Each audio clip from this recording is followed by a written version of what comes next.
안녕하세요. 저는 평소 사연을 재미있게 듣고 있는 이 채널의 애청자입니다. 오늘은 제 사연을 소개하려고 용기를 내어보았는데요. 긴 이야기가 되겠지만 다들 들어주시겠어요? 남편과 전 크로키 동호회에서 처음 만났어요. 평소 즐겨보던 웹툰의 주된 배경이 크로키 모임이었는데 그 웹툰을 보다 충동적으로 가입하게 된 동호회였죠. 그렇게 충동적으로 가입하게 된 동호회에서 저는 남편을 만났고 그곳에서 저와 남편은 유일하게 동갑내기로 막내였던 터라 이런저런 일을 하다 보니 빠르게 친해졌어요. 그렇게 가까이 지내다 보니 자연스럽게 연인으로 발전했고 결혼까지 하게 되었어요. 저희가 신혼을 시작하게 된 집은 친정에선 가까웠지만 시댁에선 거리가 꽤 있는 편이었어요. 의도한 것은 아니었지만 어떻게 하다 보니 그렇게 되었더라고요. 집 위치에 대해선 저만 아니라 남편과 시댁에서도 불만은 딱히 없었어요.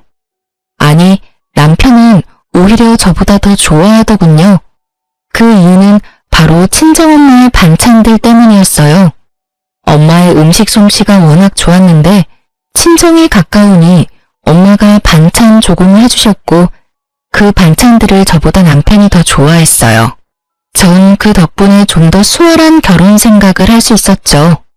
그러던 어느 날 어머님께서 갑작스럽게 집으로 찾아오셨더라고요.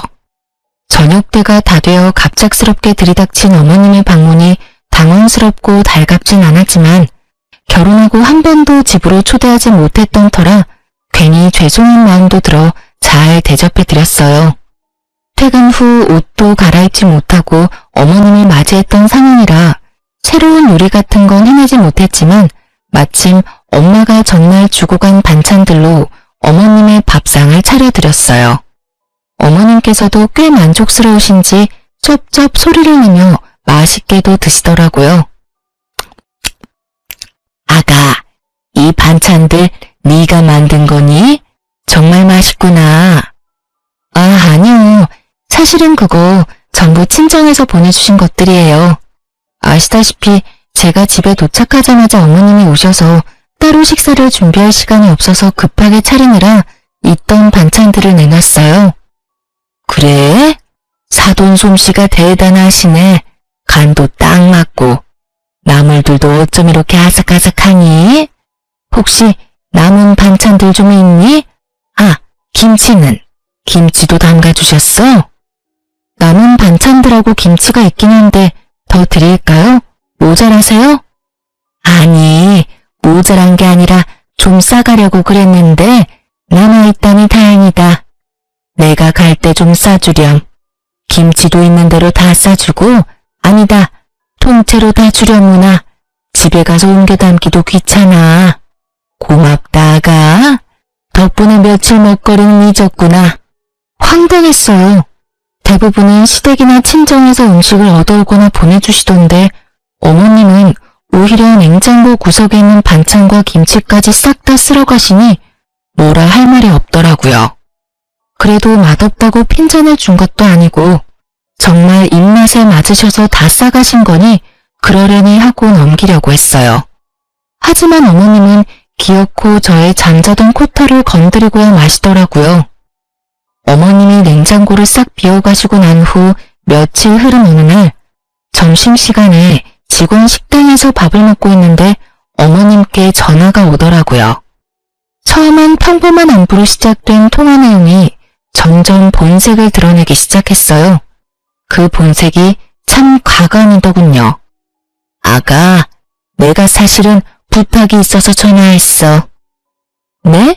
부탁이요? 어머님 무슨 일 있으세요? 말씀해보세요. 그게 다름이 아니라 사돈께 반찬 좀 많이 해달라고 해서 나도 좀 보내주면 안 되겠니? 사돈 음식 먹다가 내가 한 거 먹으려니까 도저히 맛이 없어서 안 되겠더라고. 괜히 입맛만 높아져서 요즘 내가 밥을 잘 못 먹고 있어. 아, 그러니까 저희 엄마한테 반찬 좀 만들어달라는 말씀이네요? 그래, 하는 김에 좀 많이 만들면 되잖니. 가져다 주거나 퀵으로 보내기가 정 그러면 내가 가지러 갈 수도 있으니 너 편한 대로 하렴. 헛웃음이 나더군요. 결혼한 지 2달도 채 되지 않은 시점에서 내가 이런 소리를 들으려고 결혼했나 싶더군요. 그까짓 반찬, 시댁과의 평화를 위해 좀 주면 어때? 라고 생각할 수도 있었겠지만 저는 전혀 그렇게 생각되지 않더군요. 처음엔 반찬으로 시작해 끝은 무엇으로 끝이 날지 누가 알겠어요. 그리고 다들 아시다시피 반찬 만드는 게 보통 힘든 일이 아니잖아요. 그런데 어쩜 이리도 뻔뻔하게 이런 말씀을 하실 수가 있는지 제 상식에선 이해가 되지 않더라고요. 그래서 전 조금은 냉정하게 들릴 수 있겠지만 단호하게 잘라내야겠다고 생각했어요. 어머님, 이건 어떻게 이동하느냐의 문제가 아니에요. 저도 저희 친정에서 반찬 그냥 받아오는 거 아니고요. 다만 얼마씩이라도 성의 표시는 하고 받아오고 있어요. 어머님도 알다시피 반찬 만드는 게 보통 일은 아니니까요. 제가 저희 엄마한테 부탁은 드려볼 건데 가능하다고 하시면 그냥은 안 되고요. 어머님도 일정 금액 주시면 돼요. 어머 얘, 그까지 반찬 몇 가지 가지고 치사하게 무슨 돈을 내놓으라고 그러니? 그냥 내가 해먹고 말지. 됐다 됐어. 저의 예상대로 어머님은 더럽고 치사하다고 하며 전화를 끊어버리더군요. 끊어진 전화기를 보며 이쯤 하면 다신 이런 이야기는 꺼내지 않겠지 하고 생각하는 찰나 어머님께 또 전화가 오더라고요. 예, 근데 얼마 주니? 네? 갑자기 그게 무슨 말이세요? 그러니까 사돈한테 반찬값으로 얼마 주느냐고. 딱 정해진 게 아니라서 얼마라고 말씀드리기가 애매하네요. 그냥 반찬 집보단 덜 드리고 있어요. 그래? 그러면 그거 내가 해주마. 내가 일주일에 한 번씩 반찬 해놓을 테니 가지고 가렴. 난 사돈한테 주는 것보단 조금 덜 받을 테니 어때? 좋은 생각 같지 않니? 괜찮기는 전혀 괜찮지 않았어요. 남편이 친정엄마의 요리를 왜 잘 먹겠어요?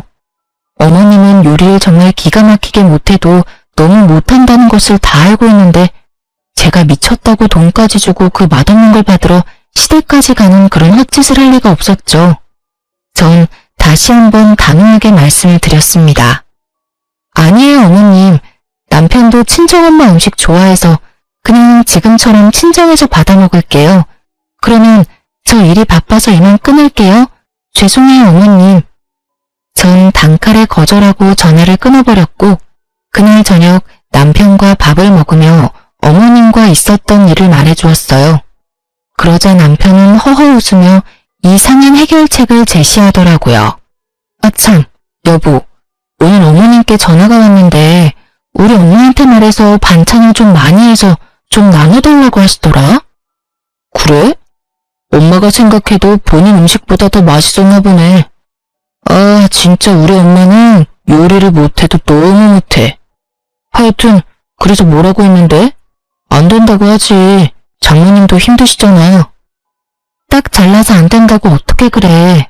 그래서 우리도 수고비 드리면서 받아오는 거라고. 어머님도 정 드시고 싶으시면 수고비 부담하시라고 했지. 그러니까 치사하다 하시면서 전화 끊으시더라고. 잘했어. 사실 우리 먹거리 해주시는 것만 해도 죄송한 일인데 우리 집까지 부탁드리는 건 좀 아니지. 당신도 곤란했겠네. 진짜 곤란한 건 그 다음부터였지. 왜? 또 무슨 일 있었어? 그러고 바로 어머님께 또 전화가 왔는데 글쎄 하시는 말씀이 그래서 우리 엄마한테 반찬값 얼마나 주냐고 물으시더니 어머님께서 일주일에 한 번 반찬 해줄 테니까 그 돈 어머님 달라고 하시더라. 당신 생각은 어때? 완전 싫지. 우리 엄마 요리 진짜 못한다고 했었잖아. 당신도 안 된다고 했지? 당신 핑계대면서 안 된다고 했어. 그래, 잘했어. 그나저나 엄마가 왜 그러시지? 그러게 나도 이해가 안 된다라니까 라며 맞장구를 치려는 순간 남편의 입에선 이해 못할 말들이 흘러나오더라고요. 아, 용돈이 부족하신가 본데? 맞지? 맞지? 용돈 좀 올려드려야겠어. 뭐? 여기서 갑자기 용돈 이야기가 왜 나와? 그렇잖아. 우리 엄마 요리에 침이 없으신 분인데 반찬까지 해준다는 건 뭐겠어? 돈이 필요하단 말이잖아. 그래서 용돈을 올려드린다고? 응. 장모님께도 용돈 받고 반찬값 더 드리고 있잖아. 그거랑 같아? 우리 엄마는 우리 때문에 고생한다고 더 드리는 거고 어머님은 아니잖아. 지금 드리는 용돈도 과하니까 더 드릴 생각은 하지도 마. 알겠어? 남편은 제 말에 기분이 나빴는지 아무런 대답도 하지 않고 방으로 들어갔고 반찬에서 시작된 사소한 문제는 예상치 못한 방향으로 흘러가기 시작했습니다. 남편은 다음 날부터 무거운 수행을 하는 사람처럼 고갯짓으로 의사소통을 하기 시작했고 정확히 일주일을 가더군요. 그렇게 제 속을 다 뒤집어 놓던 남편은 드디어 입을 열었고 그 한마디로 저의 기분도 상할 대로 상해버렸어요. 앞으로 각자 집은 각자 알아서 챙기자. 일주일 만에 꺼낸 첫마디가 저러하니 저도 더는 남편을 어르고 달랠 마음이 싹 사라졌고 그렇게 하자고 말하곤 함께 관리하던 모든 돈을 공평하게 나눠 가졌어요. 적금, 통장, 투자하던 주식까지도요. 모든 것을 나누고 나니 생활이 심플하고 평화로워지더군요. 평화로운 만큼 대화는 줄었고 대화가 줄자 싸울 일도 없었어요.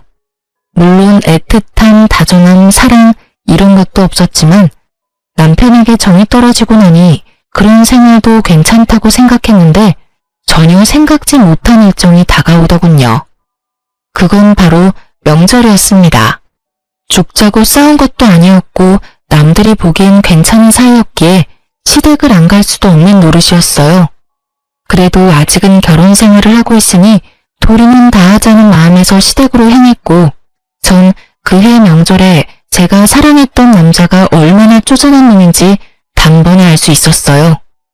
이런 일이 있기 전에는 시댁에 오면 작은 양의 설거지도 꼭 함께 해주던 남편이었는데 시댁에 도착하자마자 어머님 방으로 들어가더니 코빼기도 보지 않더라고요. 왜 사람 마음이 그렇잖아요. 아무리 우리 사이가 요즘 좀 그렇더라도 내심 도와주러 나오겠지 하는 허튼 기대. 저도 그 기대라는 걸 하며 제사 음식을 준비했고 그렇게 하다 보니 어느새 다 해버렸더라고요.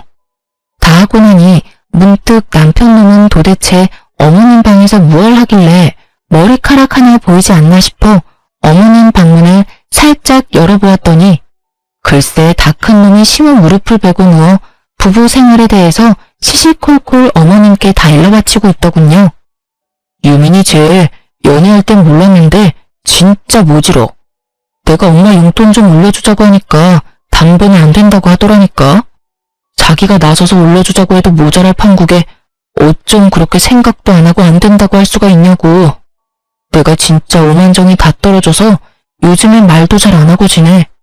돈도 각자 관리하기로 했고 각자 부모님은 알아서 챙기자고 했어. 나 잘했지? 그럼 우리 아들은 언제나 다 잘하지. 근데 그렇게 지내면 너 밥은 어떻게 하니? 밥은 잘 먹고 사는 게야? 응, 밥은 걱정하지 마. 장모님이 매번 반찬에서 가져다 주시는 걸로 잘 먹고 있어. 유민이 걔가 모질긴 해도 밥은 잘 차려줘. 하긴 밥이라도 잘 차려야지.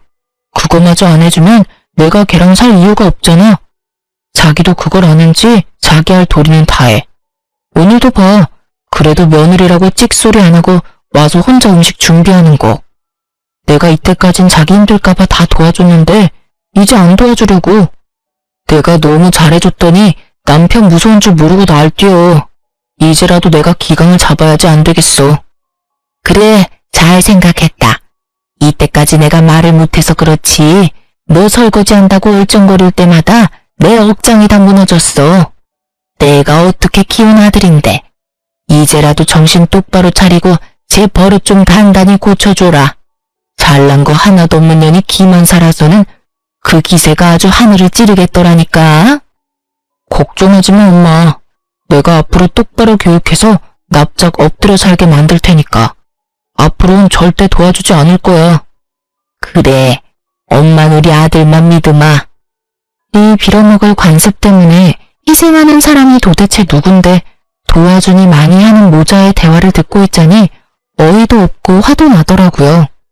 당장이라도 문을 박차고 들어가 남편 놈 머리털을 확 다 뽑아버리고 싶었지만 다른 말도 아니고 명절에 얼굴 붉힐 일은 만들지 말자는 생각에 겨우 참고 주방으로 돌아갔어요. 오늘만 참으면 제 세상이 다시 열릴 테니까요. 다음날 차례를 지내고 친정으로 가야 할 시간이 지났는데도 남편 놈이 갈 생각을 않더라고요. 이미 가야 할 시간이 훨씬 지났는데도 말이죠. 당신 언제까지 누워있을 거야? 우리 집 안 갈 거야? 우리 부모님들도 기다린단 말이야. 가야지. 가야 하는데 나 너무 피곤해. 이렇게 피곤한데 운전을 어떻게 해? 좀만 더 쉬다 가자. 운전할 자신이 없어.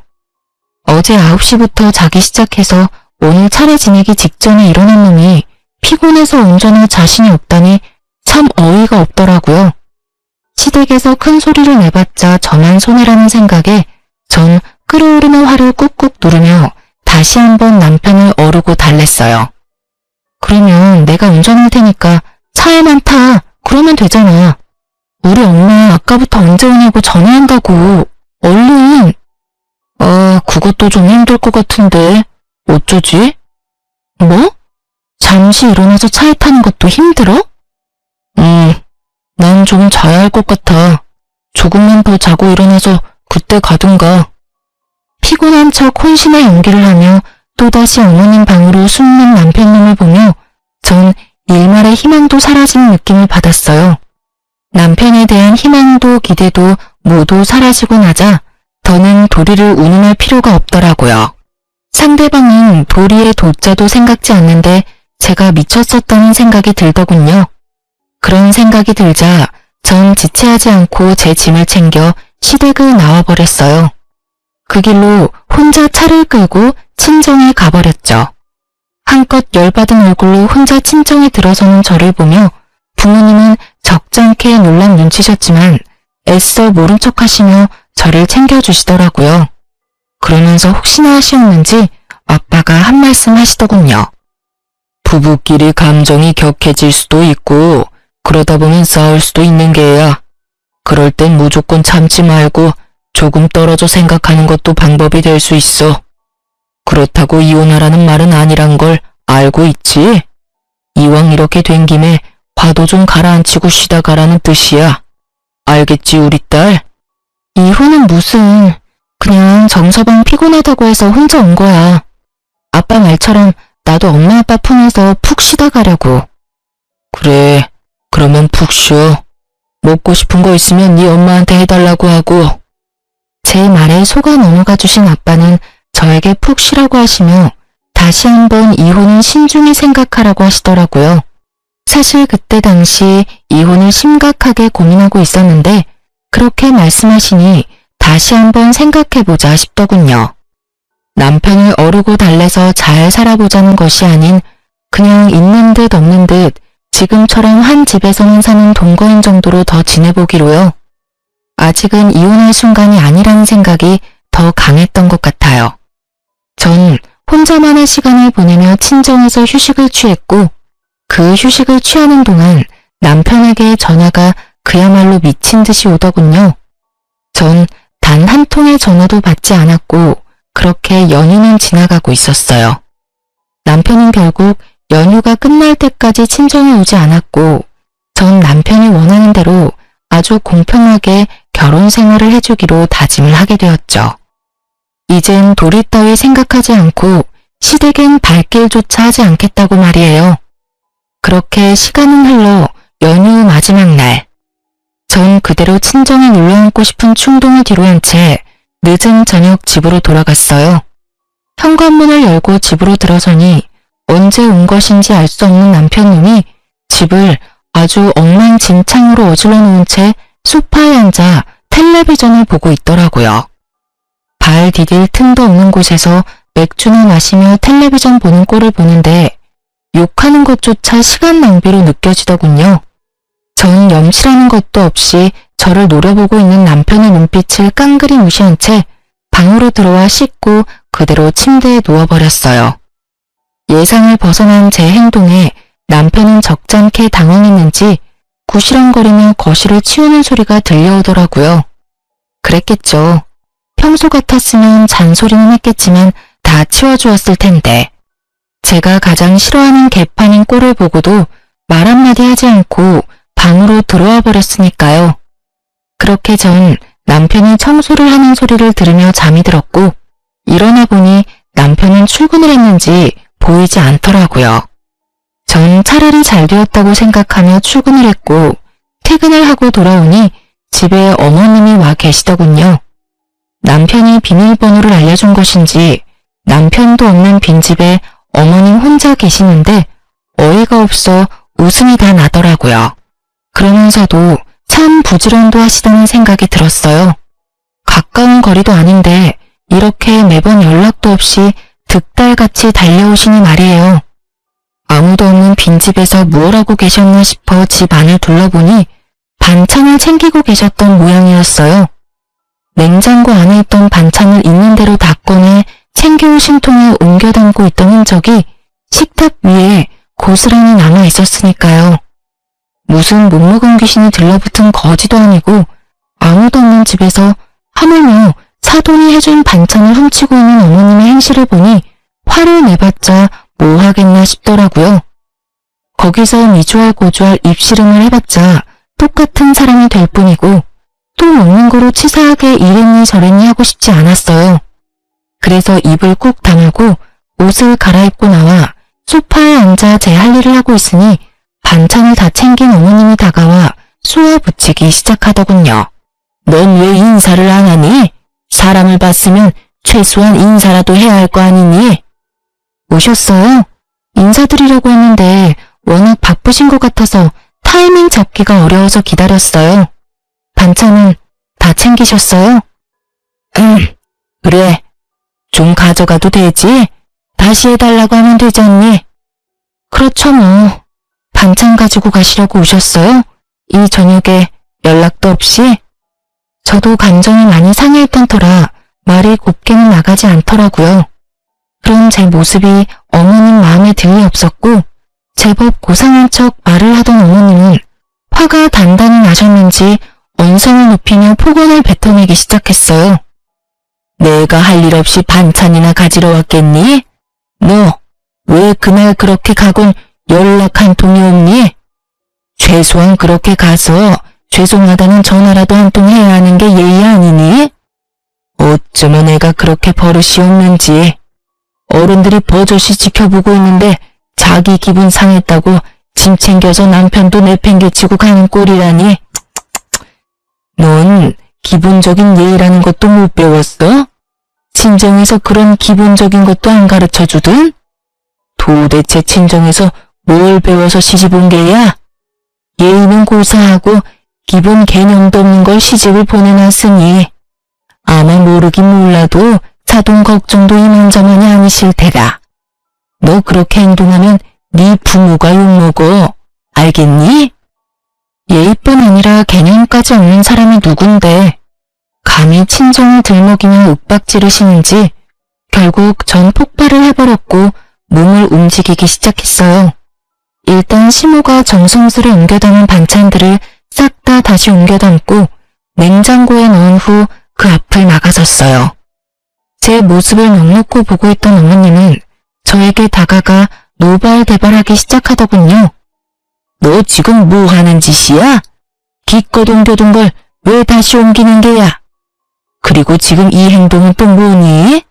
네가 냉장고 앞을 막고 서 있으면 내가 못 가지고 갈 것 같아? 네, 못 가지고 가세요. 방금 친정에서 뭘 배웠냐고 물으셨죠? 전 이렇게 배웠어요. 무례한 인간한텐 쌀 한 톨, 물 한 모금 나눠줄 필요도 없다고요. 뭐야? 그럼 내가 지금 무례하다 이 말이야? 그러면 아니시라고 생각하세요? 아무도 없는 빈집에 연락 한 통 없이 오셔서는 묻지도 않고 반찬 챙기시는 것도 기가 막히는데 친정에서 뭘 배웠냐고요? 그러면 어머님은 친정에서 뭘 배우셨나요? 뭘 배우셨길래 남의 집에 이렇게 쳐들어오셔서 이렇게 무례한 행동을 서슴없이 하시는 거냐고요? 앞으로 저희 엄마가 해주신 귀한 음식 어머님께 나눠드릴 생각은 추호도 없으니까 다신 마음대로 오셔서 가지고 가지 마세요. 한 번만 더 이러시면 아예 반찬 받아오지도 않을 거예요. 물론 그렇게 되면 어머님 아들도 쫄쫄 굶고 살아야겠죠. 참고로 전 회사 생활하면서 주방일까지 할 생각은 전혀 없거든요. 이 인연이 지금 뚫린 입이라고? 결국 어머님의 입에서 욕이 나오는 순간 짝 하는 마찰음과 함께 저의 뺨에 고통이 느껴졌어요. 화가 날 대로 난 심우가 제 뺨을 날린 거였어요. 뺨에서 선명한 고통이 느껴지며 이 인간 같지 않은 인간이랑 무슨 대화를 하겠다고 이러고 있나 하는 생각이 강하게 들더군요. 성질 같아선 똑같이 한 대 올려붙이고 싶었지만 그래도 차마 어른이라 때릴 순 없었기에 어머님의 팔을 붙잡고 질질 끌어 문 밖으로 쫓아내버렸어요. 너 지금 뭐 하는 짓이야? 이거 못 놔? 당장 놓으라고! 한 대 맞아드렸으니 다신 찾아올 생각도 하지 마세요. 그렇게 집에서 내쫓긴 심우가 가만두지 않을 거다. 남편에게 다 말해 당장 이혼시켜버릴 거다. 네가 이러고도 무사할 것 같으냐며 집 밖에서 고래고래 소리를 질렀지만 전 다 무시해버렸어요. 얼마나 지났을까요? 시끌시끌하던 밖이 조용해지자 남편 놈이 들어오더라고요. 어머님과 통화라도 한 것인지 화가 잔뜩 난 얼굴로 저에게 따져 묻기 시작하는데 둘 다 참 개념 없는 건 매 한 가지라는 생각이 들더군요. 야, 네가 제정신이야? 어떻게 시어머니를 질질 끌어다 내쫓을 수가 있어? 미쳤어? 미치지 않고서 어떻게 그딴 짓을 해? 고래고래 소리를 지르는데 순간 어머님의 모습이 떠오르며 전 남편 뺨을 때려버렸어요. 순식간에 일어난 상황에 아무런 방어도 하지 못한 채 뺨을 맞아버린 남편은 어리둥절한 얼굴로 저를 바라보더라고요. 그렇게 볼 필요 없어. 들었는지 모르겠지만 내가 당신 엄마한테 한 대 맞았거든? 차마 어른은 때릴 수 없는 노릇이니 어쩌겠어. 아들인 당신이 대신 맞아줘야 하지 않겠어? 뭐라고? 그리고 앞으로는 두 번 다신 시댁에 발걸음하는 일 따윈 없을 테니 그런 줄 알아. 어머님이 이렇게 나오시는 이상 앞으로는 당신의 식구들하고 얼굴 맞대고 살 일은 없을 거란 말이니 똑똑히 기억해줬으면 좋겠어. 아참, 그리고 다시 한번 우리 집 비밀번호 어머님께 알려주는 날엔 당신도 이 집에서 쫓겨나는 건 물론이고 그날이 우리 이혼하는 날이 될 테니 알아서 잘 행동하길 바랄게. 제가 그렇게 말하자 남편은 절 경멸한다는 눈빛으로 쳐다보더라고요. 한때는 없으면 안 될 것처럼 사랑했던 사이였는데 어쩌다 이런 말과 이런 눈빛을 주고받는 사이가 되어버린 것인지 조금은 서글픈 생각마저 들더라고요. 그날 이후 다행스럽게도 어머님은 찾아오시거나 연락하시는 일은 없었지만 남편과의 관계는 되돌릴 수 없는 사이가 되어버렸어요. 한 집에 살며 눈도 마주치지 않았고 함께한 식탁에 앉는 일도 전혀 없었으니까요. 물론 상황이 그렇게 되니 전 친정을, 남편은 시댁을 챙기는 생활이 더욱 당연해졌고 전 오히려 더 좋더라고요. 사실 친정에서 받는 도움이 많은데도 불구하고 친정만 챙기려니 아무래도 남편이나 시댁 눈치가 보였는데 이젠 그런 눈치 따윈 보지 않고 마음 편히 친정을 챙길 수 있게 되었으니까요. 이런 저와는 달리 남편 눈은 불만이 많아 보이더라고요. 뭐 자명한 일이었죠. 시댁의 크고 작은 행사에도 전혀 참여하지 않을 뿐 아니라 집안에서도 전 딱 제 몫의 것만 빨고 치우고 먹고 했으니까요.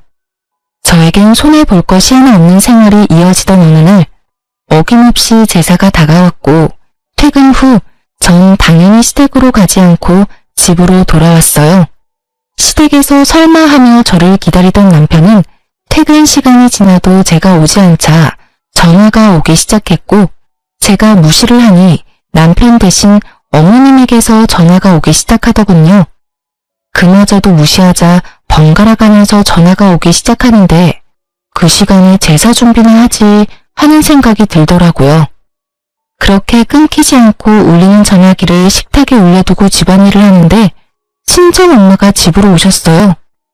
마침 근처에 볼 일이 있었는데 오신 김에 반찬을 두고 가려고 오셨다고 하시더라고요. 그렇게 바리바리 싸서 오신 엄마는 딸이 힘들까봐 차곡차곡 냉장고에 다 정리해서 넣어주시고 전 그런 엄마를 보는데 왜인지 눈물이 왈칵 쏟아져 급히 화장실로 들어가 마음을 진정시키고 나오던 그때였어요. 엄마가 제 휴대전화로 통화를 하고 계셨는데 아니 정확히는 엄마는 아무 말도 하지 않으시고 듣고만 계셨고 상대방이 일방적으로 쏘아붙이기 시작하는데 굳이 묻지 않아도 누구인지 단번에 알 수 있겠더군요. 얼마나 소리를 질러대는지 그 목소리가 크게 울리고 있었으니까요. 심오는 전화를 받은 엄마가 당연히 저일 거란 착각을 하고 욕설을 내뱉기 시작했고 한 번 시작한 말은 굳이 엄마에게까지 알리고 싶지 않았던 사실을 알리고야 말았어요. 여보세요? 여보세요? 여보세요라는 말이 나오니 지금? 너 진짜 제정신이 아니구나. 어떻게 며느리가 돼서 한 집안의 제사를 무시할 수가 있어? 내가 이 나이 때까지 살면서 너같이 되먹지 못한 년은 보지를 못했다. 도대체 넌 뭘 믿고 이렇게 막 나가는 게야? 그때 한 대 맞은 걸로는 정신을 못 차리겠든? 아예 그 머리털을 다 뽑아놔야 정신을 차릴 것이야. 내가 당장 가서 그 머리털 다 뽑아놓기 전에 얼른 와서 제사 준비해.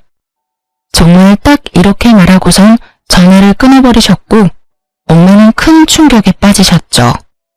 딸이 시댁에서 이런 취급을 받고 있는 것도 기가 막히는데 맞았다는 사실까지 알게 되었으니 어떤 말을 꺼내야 할지도 막막하더라고요.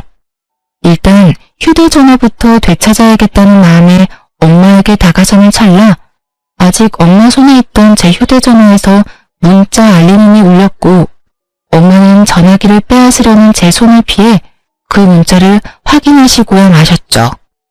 평소 귀찮아 잠금을 다 풀어놓은 것이 화근이었어요. 너 진짜 미쳤어? 당장 안 와? 아무리 요즘 우리가 남보다 못한 사이라고 해도 제삿날엔 도리는 다 해야 할 것 아니야. 지금이라도 늦지 않았어. 당장 기어와서 잘못했다고 싹싹 빌고 제사 준비해. 머리 조아리고 일이나 하란 말이야. 알겠어? 당장 와. 당장. 엄마의 분노에 기름을 들이붓는 문자에 제가 아무 말도 하지 못하고 우물쭈물하며 엄마 눈치를 살피고 있자 엄마는 저를 꼭 안아주시며 이렇게 말씀하셨습니다. 너 이혼해.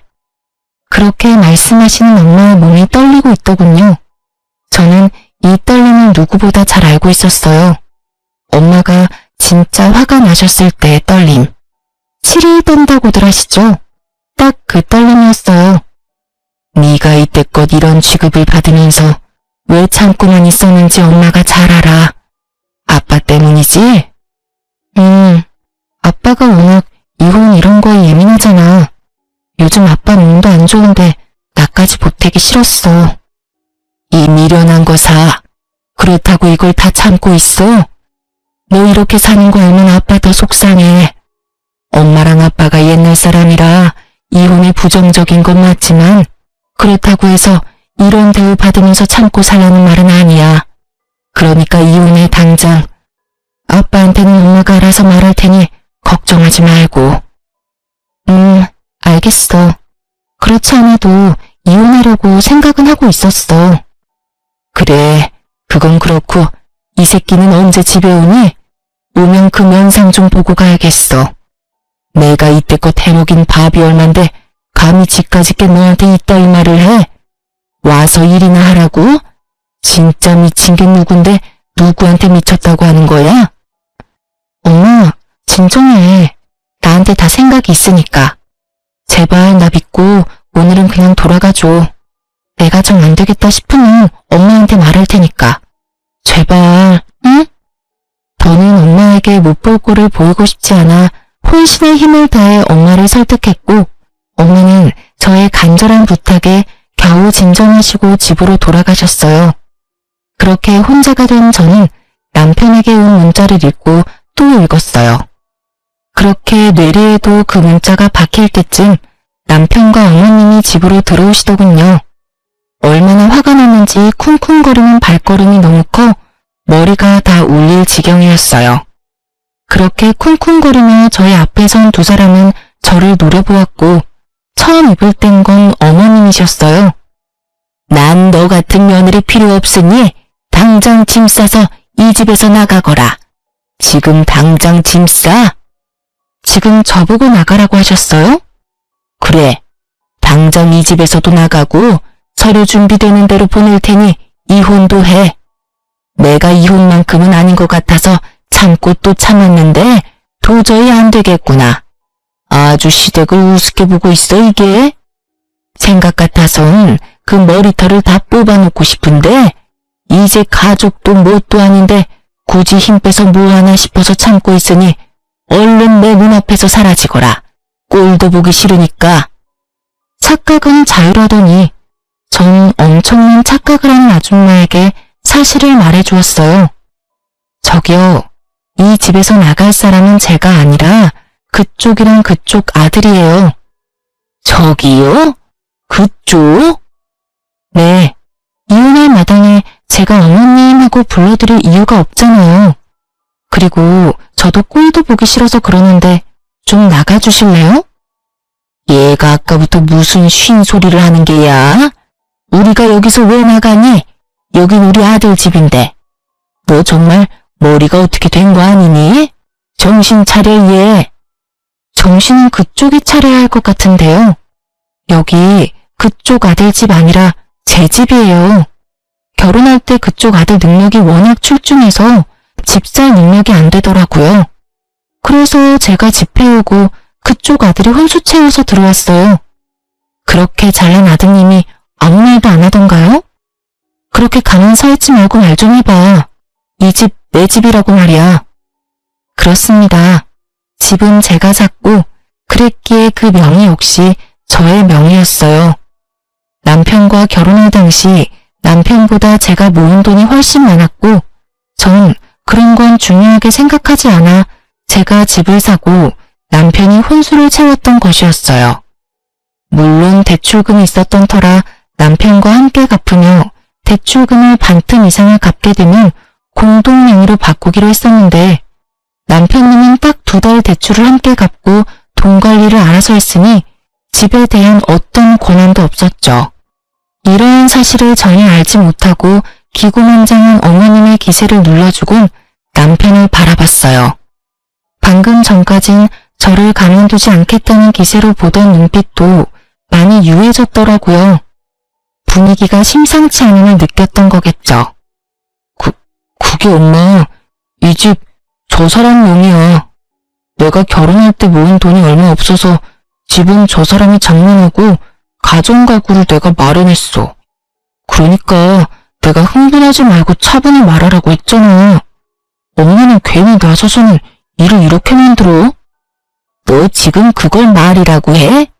그리고 모은 돈은 왜 없어? 꼬박꼬박 적금 들고 있다고 하지 않았어?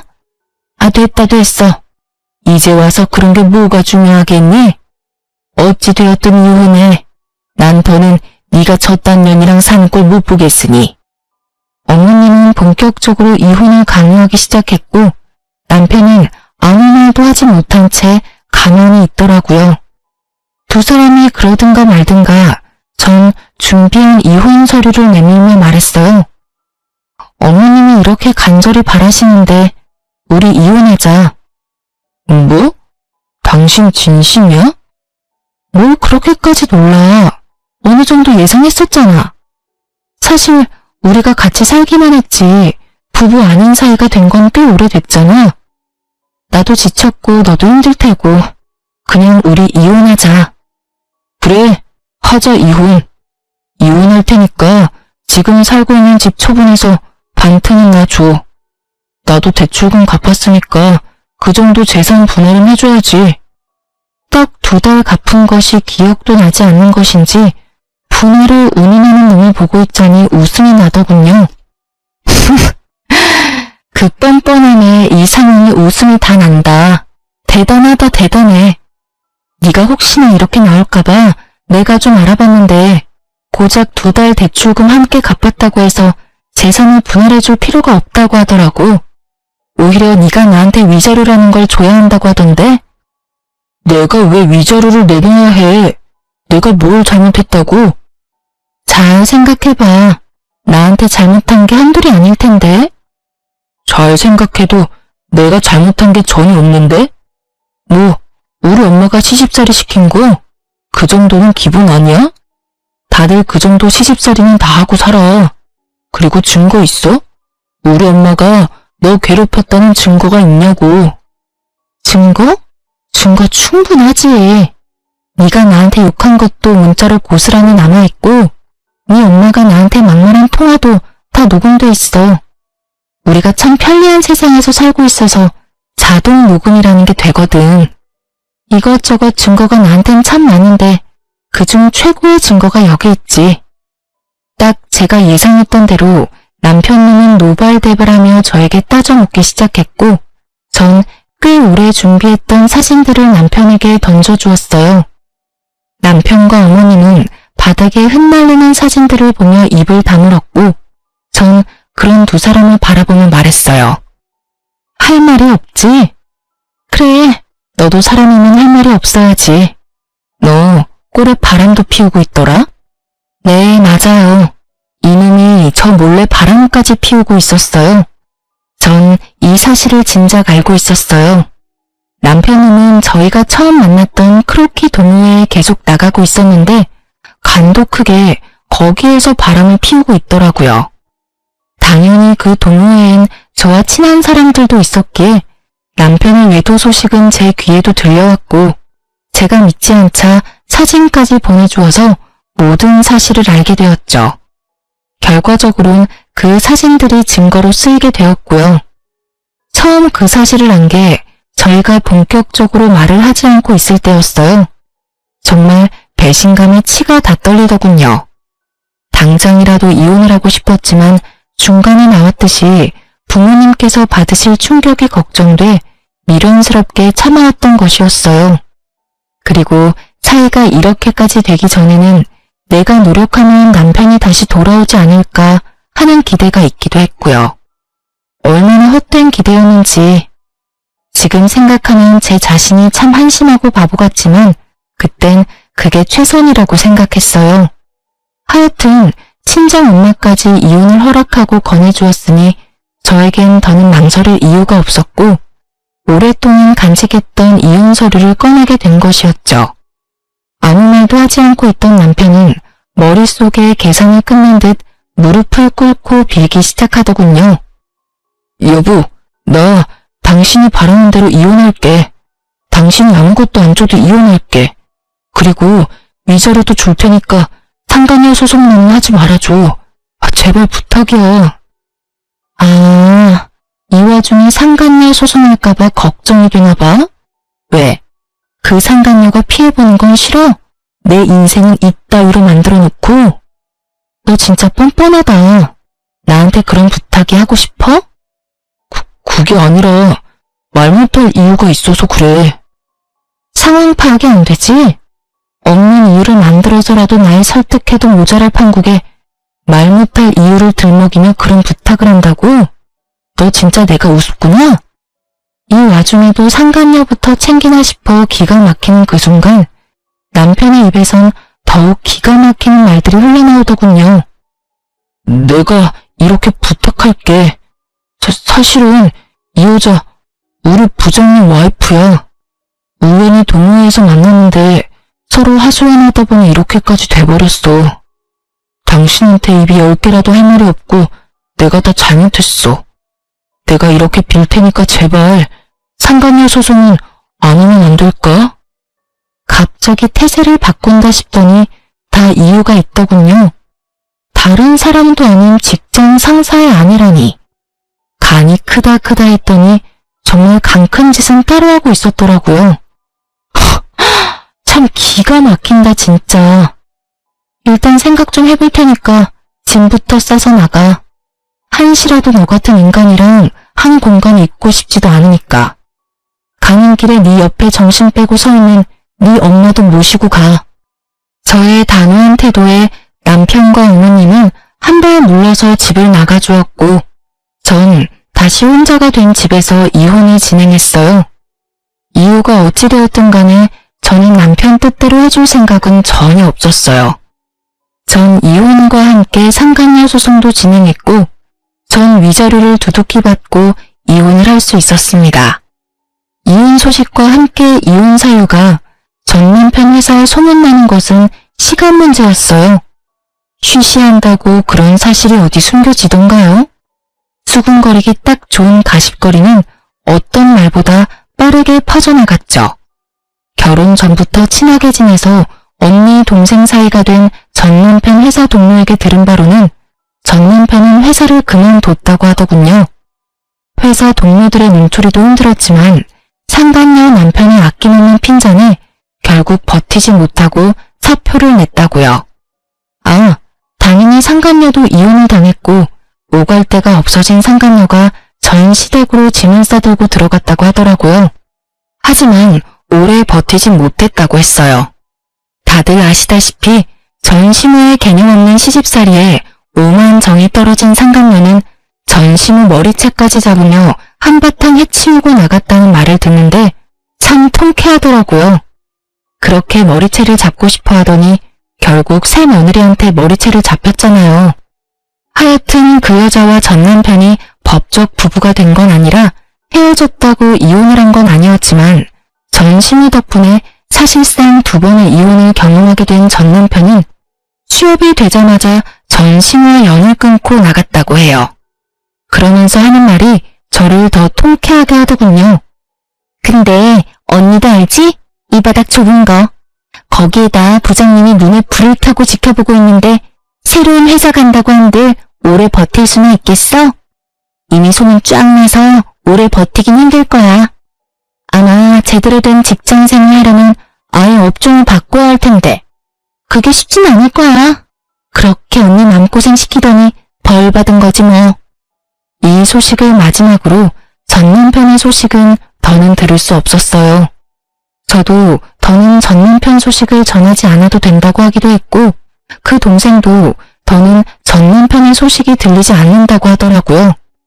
그렇게 1년 조금 넘은 결혼 생활이 끝이 났네요. 전 여전히 회사 생활을 잘하며 잘 지내고 있어요.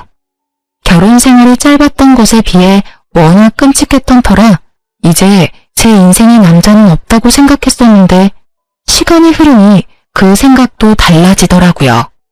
현재 전 1년 넘게 만난 남자친구가 있어요. 지금 만나는 남자친구는 직장 동료인데요.